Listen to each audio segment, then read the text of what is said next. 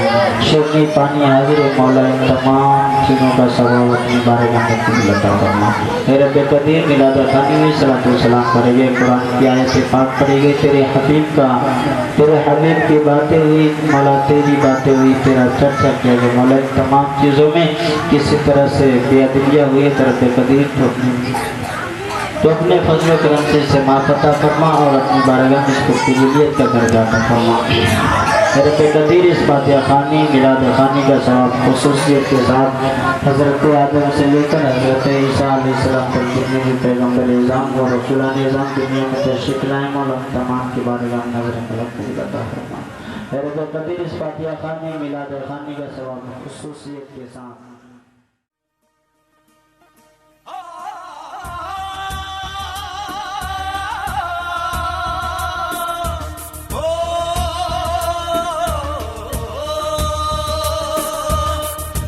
अली दम अली अली अली अली अली दम अली अली अली अली अली दम अली अली दम अली अली दम अली अली अली अली दम अली अली अली अली दम अली अली अली अली अली दम अली अली अली अली अली दम अली अली अब दिल में है गम अली अली गम अली अली गम अली अली हर दिल में है गम अली अली गम अली अली गम अली अली तू कर दे करम दम अली अली दम अली अली दम अली अली अली अली अली दम अली अली तेरे दम से है गम अली अली दम अली अली दम अली अली तेरे दम से है दम अली अली दम अली अली दम अली अली तू कर दे करम दम अली अली दम अली अली दम अली अली अली अली अली दम अली अली अली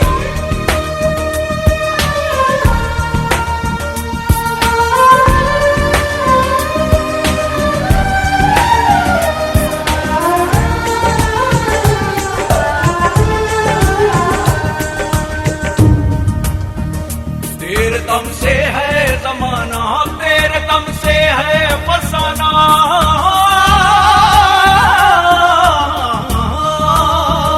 तेरे दम से है जमाना तेरे दम से है फसाना तेरा रंग है रंग है रंग है तेरा रंग है आशिकाना ये मलंग तेरा दीवाना दीवाना दीवाना हाँ दीवाना दीवाना दीवाना तेरे दीवाने सभी तो बता ये दूरी है क्या तेरे दम से है तेरे दीवाने सभी को बता ये दूरी है क्या तेरे दम से जहाँ हो मोहब्बत जहाँ हो वफा वहाँ फासला तेरे दम से तेरे दम से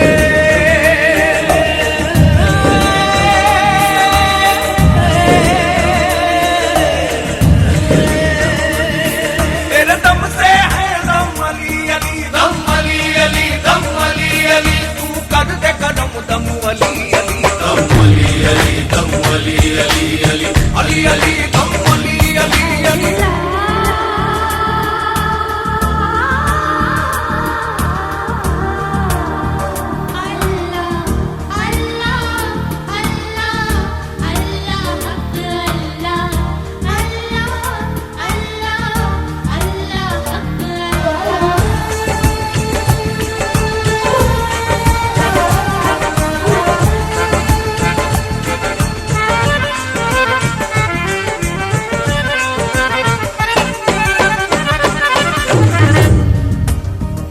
दो दिलों को है मिलाना दूरियों को है मिटाना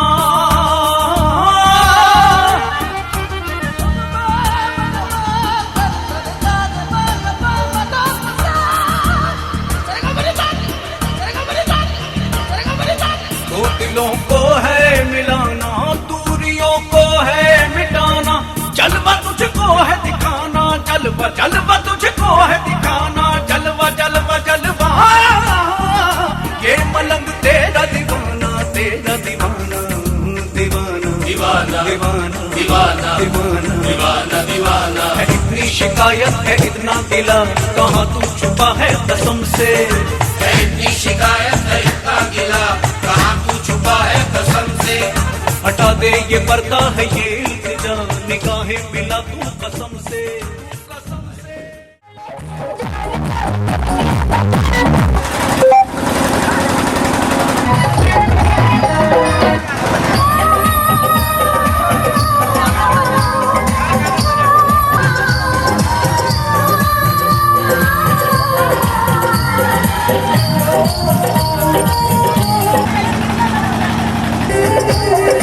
एक अजब से